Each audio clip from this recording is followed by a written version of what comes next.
انتم تدرون هالليلة الاربعاء، يوم الاربعاء هو يوم الامام الكاظم صلوات الله وسلامه عليه، امامنا السابع والامام الرضا والامام الجواد والامام الهادي حسب تقسيم الامام العسكري سلام الله عليه. زين، باكر يوم الامام موسى بن جعفر، كلنا هم ندري موسى بن جعفر باب الحوائج، كلنا هم عندنا حوائج.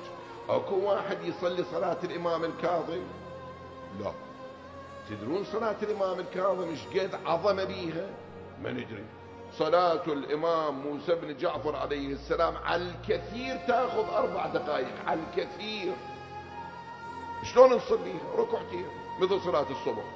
نية اصلي ركعتي صلاة الامام باب الحوائج موسى بن جعفر، الله اكبر. بعد الحمد 12 مرة قل هو الله احد. بالله عليكم صعبة هاي؟